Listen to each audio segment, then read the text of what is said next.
Shalom saudara, saya mengajak kita membuka firman Tuhan Roma pasal yang ke-8 ayat yang ke-31 sampai ayat yang kedua. Nanti bagian yang kedua itu kita lanjutkan dari ayat yang ke-37 sampai ayat yang ke-39. Roma pasal yang ke-8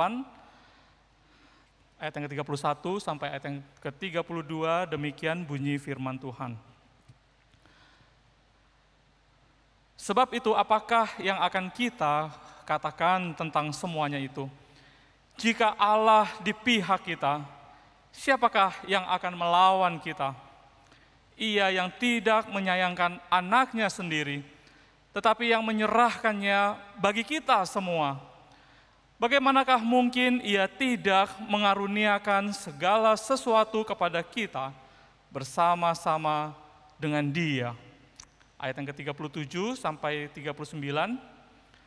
Tetapi dalam semuanya itu kita lebih daripada orang-orang yang menang oleh Dia yang telah mengasihi kita. Sebab aku yakin bahwa baik maut maupun hidup, baik malaikat-malaikat maupun pemerintah-pemerintah, baik yang ada sekarang maupun yang akan datang, atau kuasa-kuasa baik yang di atas maupun yang di bawah. Saya ulangi, maupun yang di bawah, ataupun sesuatu makhluk lain tidak akan dapat memisahkan kita dari kasih Allah yang ada di dalam Kristus Yesus, Tuhan kita. Mari Bapak Ibu Saudara, sebelum kita lebih jauh merenungkan bagian firman Tuhan ini, saya mengajak kita sekali lagi, tundukkan kepala kita bersatu di dalam doa. Ya Tuhan, seperti firman-Mu terbuka di hadapan kami pada saat ini, demikianlah hati kami terbuka di hadapan-Mu.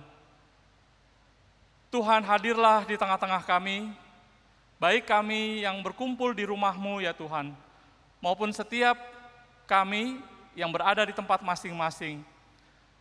Tuhan, biarlah firman-Mu pada saat ini membuka pikiran kami, menyentuh hati kami, bahkan mengubahkan seluruh kehidupan kami. Berbicaralah ya Bapa, oleh sebab kami anak-anak-Mu telah siap untuk mendengar firman. Bersyukur dan berdoa di dalam nama Tuhan Yesus. Amin. Bapak Ibu Saudara sekalian yang dikasihi Tuhan, tema kita hari ini adalah lebih dari pemenang. Kalau ingat kata-kata ini Bapak Ibu, saya kemudian teringat akan sebuah kisah ketika saya masih kuliah teologi di Bandung, kira-kira pada saat itu tahun 2006. Ketika itu kami mengikuti eksebisi antar STT yang ada di Jawa Barat, yaitu sebuah persekutuan STT-STT, dan pada saat itu kita berkumpul di Lembang, di Bandung, untuk berlomba, macam-macam bidang perlombaan, paduan suara, ada olahraga, dan lain sebagainya. Nah, yang menarik adalah ketika itu kami mengikuti lomba lari, ya cabang lomba lari. Dan kebetulan di antara kami, teman-teman di STT Bandung, ada yang dari Papua, dan kita utus dia mewakili STT Bandung untuk mengikuti lomba lari. Yang jalurnya adalah sebetulnya jalur trekking, jogging di Lembang, di Bandung, Bapak Ibu Saudara.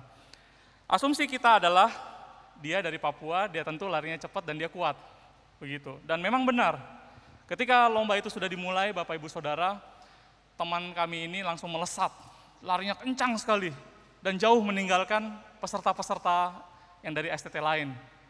Dia lari, Bapak Ibu, saking cepatnya, dia lari terus menelusuri jalur trekking itu, Bapak Ibu, dan udah meninggalkan jauh dan terus berlari. Nah, sampai pada satu titik, itu ternyata ada 2 cabang, Bapak Ibu, dan tidak ada tanda di situ, tidak ada panitia di situ. Dan dia berhenti sebentar, mau belok mana nih? Ya, lalu dia feeling aja, dia lari ke sebelah kiri, dia ambil sebelah kiri, dan dia lari terus dengan cepat, lari terus. Lalu setelah lari makin jauh, dia merasa kayaknya bukan ini jalurnya. Apa yang dia lakukan Bapak Ibu? Dia kembali lagi ke titik tadi cabang. Begitu dia lari kembali ke titik yang cabang itu, Dia melihat ada 2 pelari dari STT lain itu lari belok ke jalur yang kanan, Bapak Ibu. Dia bilang, waduh, salah jalan tadi. Lalu dia dengan kesal, dia terus berlari mengejar 2 peserta yang lain itu, Bapak Ibu. Dia kesal, dia pikir, aduh kenapa nggak dari tadi? Kalau dari tadi saya pilih jalan kanan ini, pasti saat ini dia sudah melewati garis finish. Tetapi karena dia kuat ya, dia kejar terus 2 pelari ini, dan ternyata dia bisa melewati 1. Tinggal ada 1 di depan dia, dan lewatlah garis finish itu. Dan ternyata Bapak Ibu, ternyata mereka adalah yang pertama kali sampai di garis finish itu juga. Jadi dari yang STT lain itu 1 yang di depannya itu juara 1, dan teman kami ini yang dari Papua ini juara 2. Tapi walaupun begitu dia tetap kesel. Dia protes ke panitia. Dia katakan, kenapa di belokan yang tadi itu tidak ada tanda? Sehingga saya salah jalan, sebetulnya kalau ada tanda itu, saya juaranya. Lalu panitia ya menyampaikan sorry dan lain sebagainya, dan tetap mengatakan, kamu toh juara 2 kan? Lalu dia kesel, dia cerita ke kami teman-teman yang lainnya dari STT Bandung. Kami teman-teman dari STT Bandung, kami nggak kesel, tapi kami tersenyum-senyum sebenarnya sama dia. Kita bilang sama dia, bro, sebenarnya kamu itu bukan cuman pemenang, kamu tuh lebih dari pemenang. Bayangkan, udah nyasar aja ke sana, masih bisa balik, masih bisa lari lagi, masih dapat juara 2. Siapa lawannya? Bapak Ibu, saudara sekalian yang dikasihi Tuhan.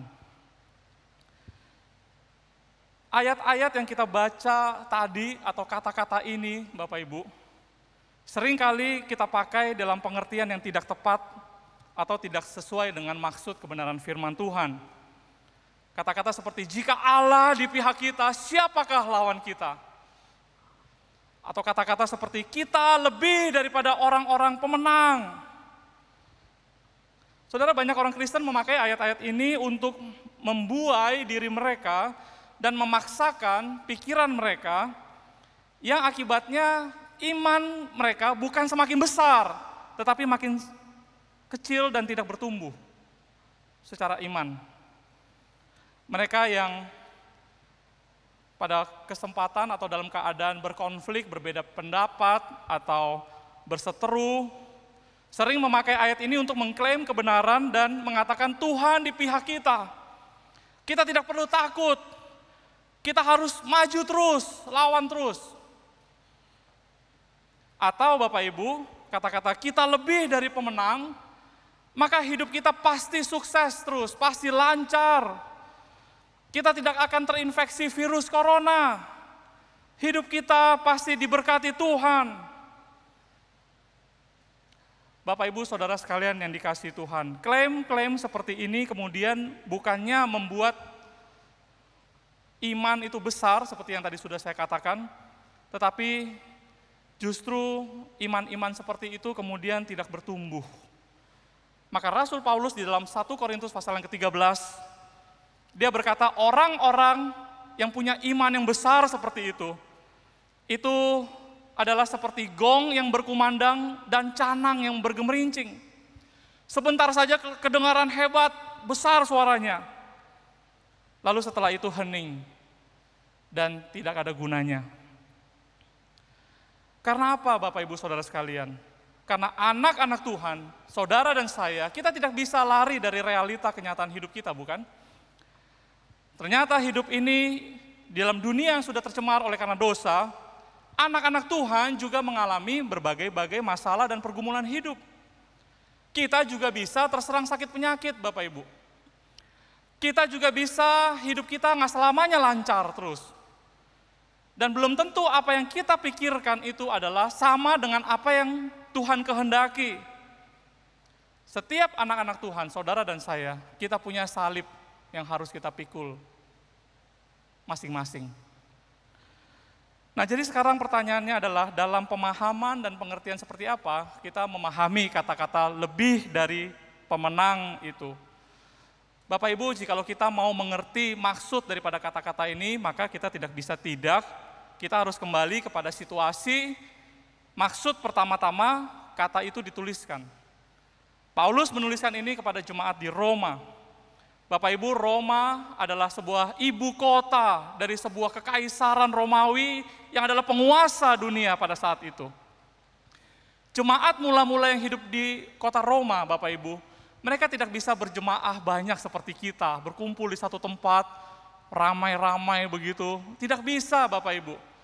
Jemaat mula-mula pada saat itu adalah kaum, kelompok-kelompok yang kecil-kecil, dan mereka adalah orang-orang yang seringkali ditangkap dan dianiaya oleh pemerintah Romawi. Kenapa, Bapak Ibu? Karena mereka dianggap sebagai pemberontak atau kelompok-kelompok yang melawan pemerintahan, yang tidak mau taat kepada pemerintah. Lalu di sisi lain, Bapak Ibu, jemaat mula-mula ini yang kebanyakan bukan orang Yahudi, ini adalah orang-orang non-Yahudi dan orang-orang yang tidak bersunat. Mereka juga dikucilkan oleh orang-orang percaya mula-mula yang Yahudi dari keluarga kaum keturunan Abraham. Mereka mengatakan, walaupun kamu terima Tuhan Yesus sebagai juru selamat, semua orang yang non-Yahudi itu harus diyahudikan dulu baru bisa menerima keselamatan. Itu sebabnya orang-orang non-Yahudi harus disunat. Itu bagi pandangan kelompok-kelompok pada saat itu. Itulah sebabnya Paulus menuliskan surat Roma ini untuk menguatkan jemaat-jemaat non-Yahudi maupun juga membenarkan teologi bagi jemaat-jemaat yang dari keturunan Yahudi. Saudara sekalian dikasihi Tuhan, maka orang-orang Kristen mula-mula yang hidup di Roma, mereka mendapatkan tekanan dari pemerintah. Hidup mereka dikucilkan oleh orang-orang Kristen Yahudi sendiri. Mereka susah cari pekerjaan, Bapak Ibu. Mereka hidup biasa dengan penindasan, penganiayaan, dan ketelanjangan, kelaparan. Itu artinya mereka hidup dalam situasi yang begitu terhimpit sekali pada saat itu. Dan mereka sudah merasa sebagai orang-orang yang kalah dan tidak berdaya di dalam sebuah kontestasi pertandingan kehidupan di dalam dunia ini. Mereka merasa sudah tidak berguna. Percaya Tuhan Yesus juga hidup susah, begitu. Nah, di tengah-tengah pergumulan seperti itu, Paulus menuliskan kata-kata ini, Bapak Ibu Saudara. Engkau lebih daripada pemenang. Untuk apa, Bapak Ibu? Paulus menekankan di awal pasal yang ke-8 bahwa sebetulnya masalah terbesar manusia itu bukanlah penganiayaan, penindasan, kelaparan, kemiskinan, ketelanjangan, dan pedang. Tetapi masalah utama manusia adalah dosa. Dosalah yang menyebabkan manusia mengalami kekalahan besar dan kehilangan besar. Bapak Ibu Saudara, dosa memutus hubungan kita dengan Tuhan. Maka dosa menyebabkan kita kehilangan Tuhan di dalam kehidupan kita. Dosa menyebabkan manusia tidak bisa lagi mengasihi sesamanya. Manusia tidak mau mengampuni, mengalah, tidak mau mengalah. Maka manusia kehilangan relasi dengan manusia yang lain, dengan sesamanya. Karena dosa, manusia kalah di dalam berbagai-bagai keinginan daging dan hawa nafsu duniawi. Dan kalah dalam pencobaan-pencobaan yang dilakukan, yang diserang dari si iblis. Maka Bapak Ibu, pada akhirnya dosa mengakibatkan kekalahan dan kehilangan yang terbesar, yaitu setiap manusia harus kehilangan nyawanya. Maka sehebat-hebatnya, sekaya-kaya apapun juga, sekuat-kuatnya, sepintar-pintarnya manusia, maka tidak ada yang bisa menyelamatkan manusia daripada kematian. Itulah yang Tuhan Yesus ajarkan juga. Tuhan Yesus katakan juga, bukan saudara? Tuhan Yesus berkata, apa gunanya kamu memperoleh seluruh dunia, tetapi engkau kehilangan nyawamu. Inilah pesan utama yang ingin disampaikan oleh Rasul Paulus kepada jemaat. Kekalahan terbesar manusia bukanlah penindasan, penganiayaan, bahaya, pedang, ketelanjangan, melainkan terpisahnya manusia dengan Tuhan, terpisahnya manusia dengan sesamanya, dan manusia mengalami kematian. Itu kekalahan terbesar manusia. Dan dalam konteks seperti itulah firman Tuhan diberitakan kepada jemaat mula-mula, juga kepada kita pada saat ini, bahwa kita adalah orang-orang yang lebih daripada pemenang. Artinya adalah yang pertama, saudara. Artinya adalah yang pertama, kemenangan yang telah dikerjakan oleh Allah sendiri. Kita lebih dari pemenang, karena kemenangan kita itu dikerjakan oleh Allah sendiri. Ayat yang ke-31 dan ke-32 dikatakan, sebab itu apakah yang akan kita katakan tentang semuanya itu? Jika Allah di pihak kita, siapakah yang akan melawan kita? Ia yang tidak menyayangkan anaknya sendiri, tetapi yang menyerahkannya bagi kita semua. Bagaimanakah mungkin ia tidak mengaruniakan segala sesuatu kepada kita bersama-sama dengan Dia? Saudara, Allah sendiri yang berinisiatif untuk menyelesaikan masalah utama dosa manusia dengan mengutus anaknya, Tuhan Yesus Kristus, untuk kita. Maka pertanyaan adalah, siapa yang bisa menghalangi kasih Allah ini? Siapa yang bisa menghalangi pekerjaan penggenapan karya keselamatan ini?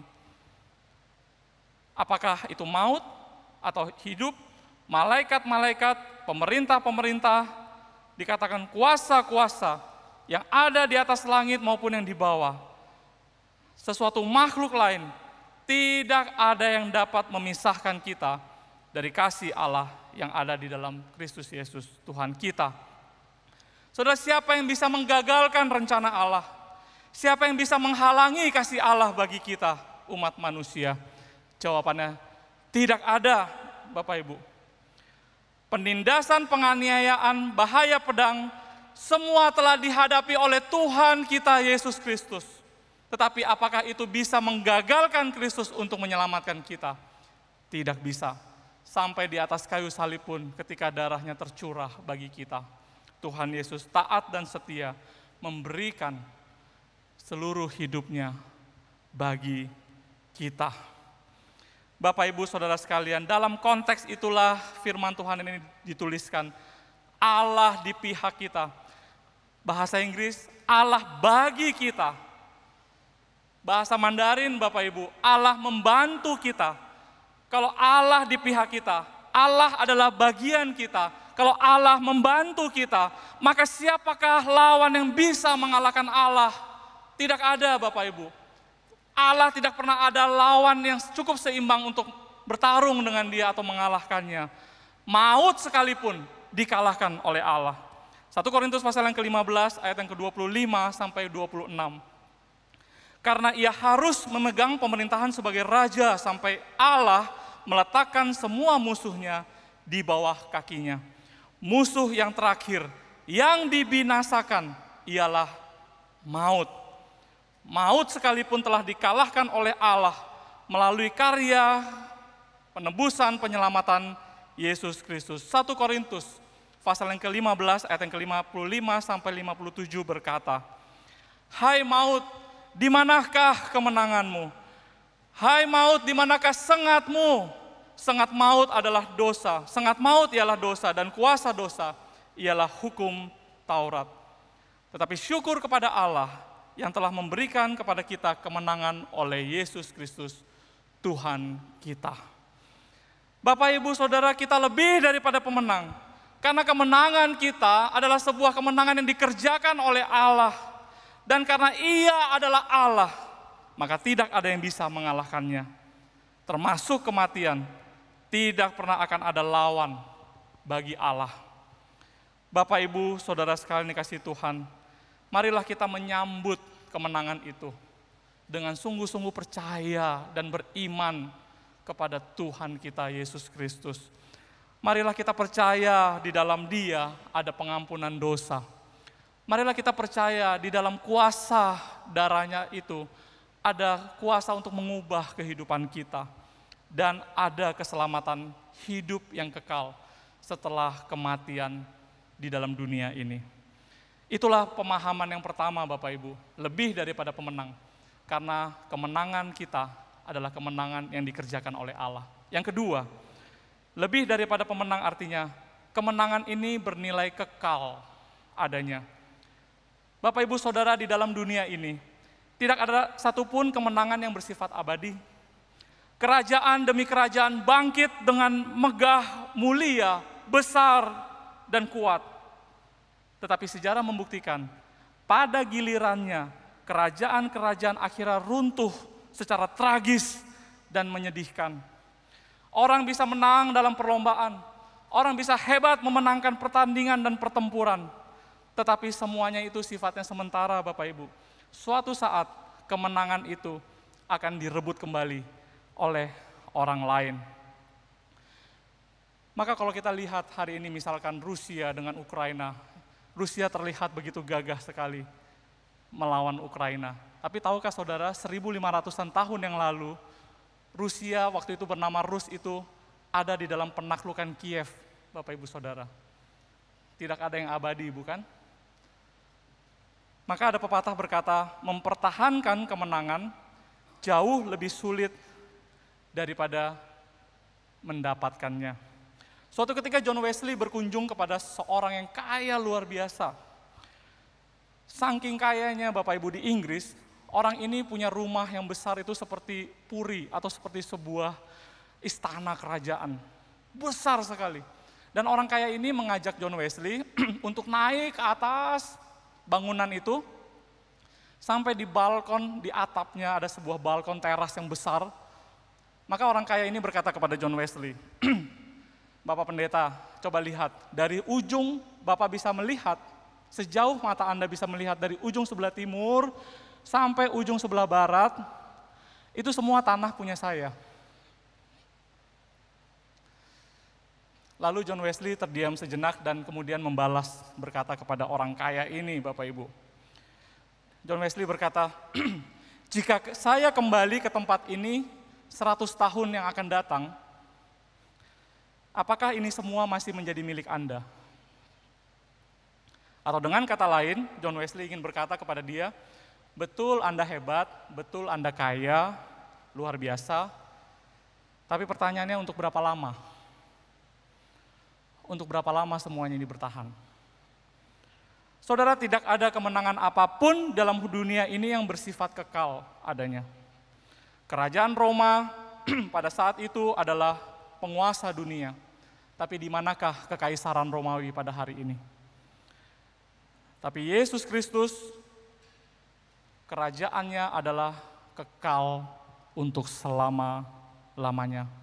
Kemenangan Tuhan Yesus atas kematian adalah sebuah kemenangan yang kekal untuk selama-lamanya. Dan itu dianugerahkan kepada kita, Bapak Ibu.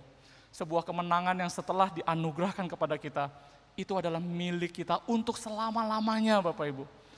Dalam konteks seperti inilah kita dikatakan kita ini lebih dari pemenang. Karena kemenangan ini adalah kemenangan yang sifatnya abadi, kekal untuk selama-lamanya.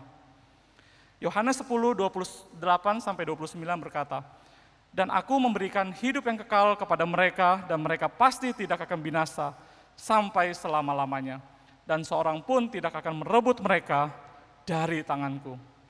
Bapakku yang memberikan mereka kepadaku lebih besar daripada siapapun, dan seorang pun tidak dapat merebut mereka dari tangan Bapa.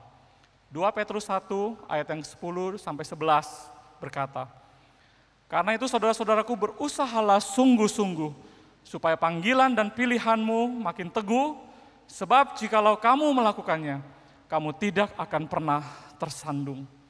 Dengan demikian kepadamu akan dikaruniakan hak penuh untuk masuk kerajaan kekal, yaitu kerajaan Tuhan dan Juru Selamat kita, Yesus Kristus. Saudara, firman Tuhan berkata, kerajaan atau kemenangan atau kehidupan yang dianugerahkan kepada kita, itu adalah kehidupan yang kekal adanya, yang bertahan untuk selama-lamanya. Itulah sebabnya firman Tuhan melalui Rasul Paulus, Rasul Petrus, terus mendorong jemaat dan kita pada hari ini untuk terus menjalani panggilan hidup kita masing-masing dengan sungguh-sungguh. Karena kita tidak akan kecewa, Bapak Ibu. Karena dikatakan kemenangan yang akan kita terima adalah sebuah hak penuh untuk masuk ke dalam kerajaan yang kekal, yang tidak pernah terkalahkan lagi oleh siapapun dan apapun juga. Disinilah kita memahami kata lebih daripada pemenang, karena kemenangan kita bersifat kekal adanya. Yang terakhir, Bapak Ibu Saudara, lebih daripada pemenang dalam pengertian kemenangan ini adalah kemenangan yang membawa kepada kemuliaan. Kemenangan yang membawa kemuliaan. Roma pasal yang ke-8 ayat yang ke-17 sampai ayat yang ke-18. Dan jika kita adalah anak, maka kita juga adalah ahli waris. Maksudnya orang-orang yang berhak menerima janji-janji Allah, yang akan menerimanya bersama-sama dengan Kristus, yaitu jika kita menderita bersama-sama dengan Dia, supaya kita juga dipermuliakan bersama-sama dengan Dia. Sebab aku yakin bahwa penderitaan zaman sekarang ini tidak dapat dibandingkan dengan kemuliaan yang akan dinyatakan kepada kita. Saudara sekalian, di dalam kasih Kristus, Paulus melihat penderitaan, penganiayaan, dan pergumulan hidup itu bukanlah tanda kekalahan.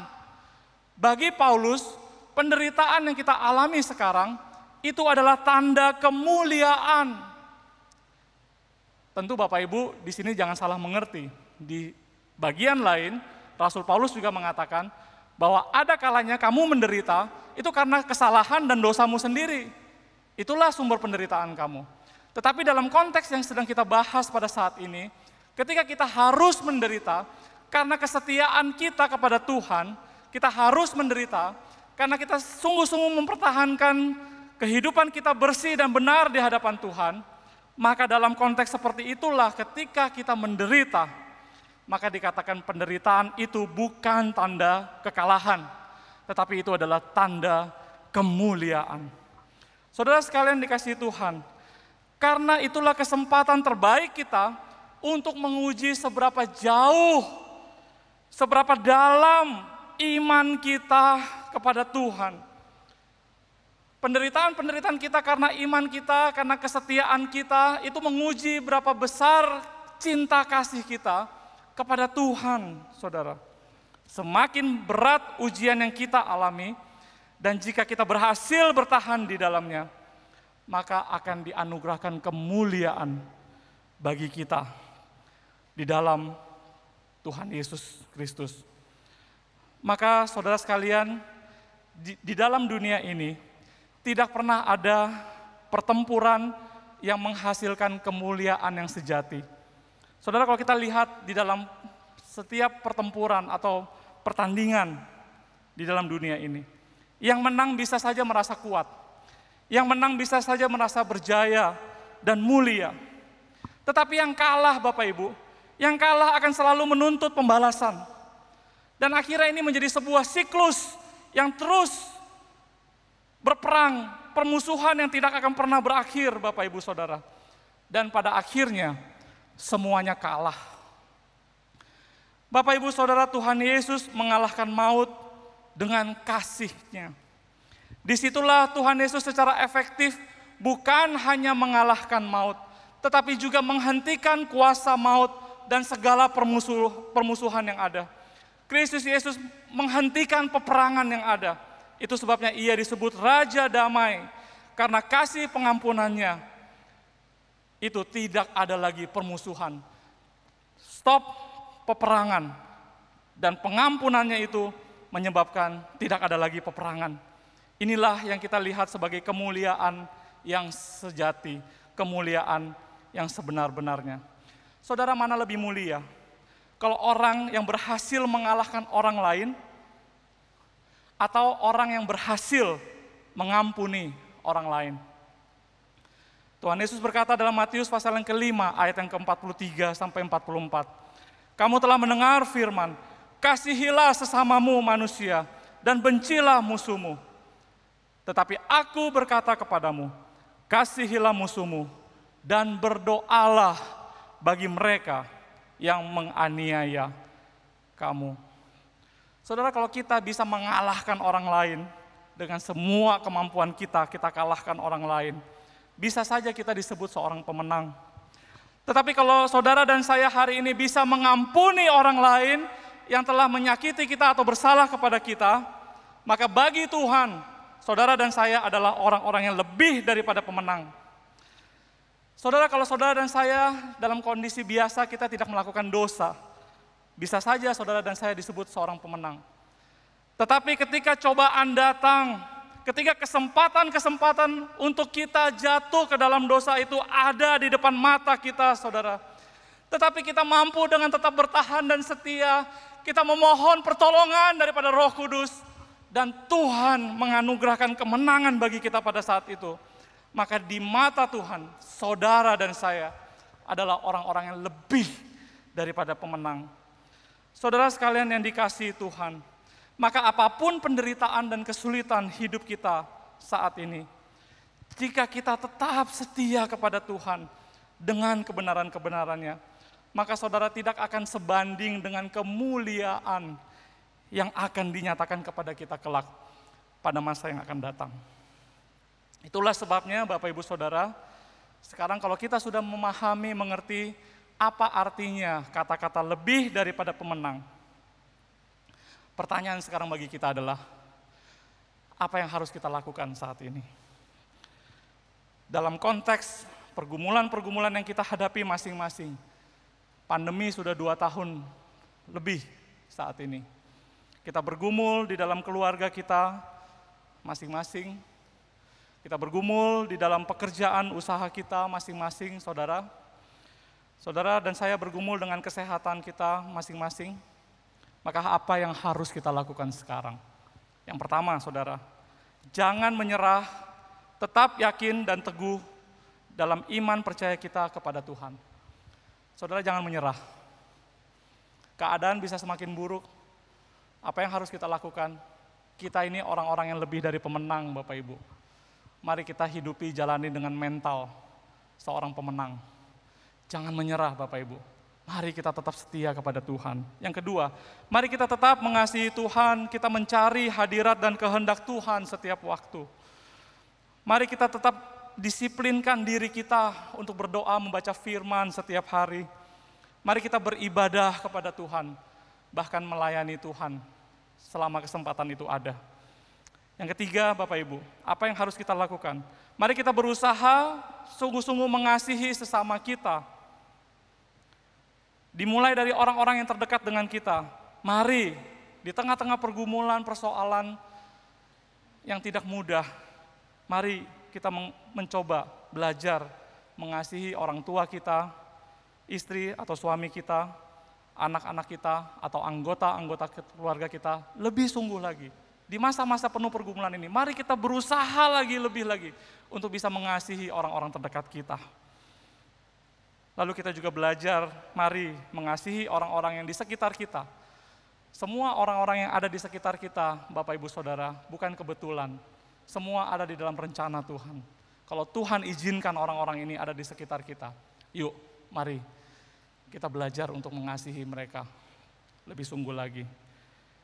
Yang keempat, mari kita berupaya dengan sungguh-sungguh untuk tidak lagi terus hidup jatuh dan jatuh di dalam dosa. Bapak, Ibu, dan saudara kita adalah orang-orang yang lebih daripada pemenang. Ayo kita jangan jatuh lagi di dalam dosa, melakukan perbuatan-perbuatan yang tidak memuliakan nama Tuhan. Mari Bapak Ibu, jangan lagi. Mari kita bangkit. Kita lebih daripada pemenang. Mari kita melakukan perbuatan-perbuatan yang menyukakan hati Tuhan, memuliakan nama Tuhan. Saudara, di masa Lenten ini, mari kita pakai waktu kita sungguh-sungguh untuk merenungkan kembali betapa dahsyatnya, betapa ajaibnya kasih Allah itu bagi kita secara pribadi. Pengorbanan Kristus di atas kayu salib, mari kita jangan sia-siakan anugerah keselamatan tersebut. Amin. Mari kita berdoa.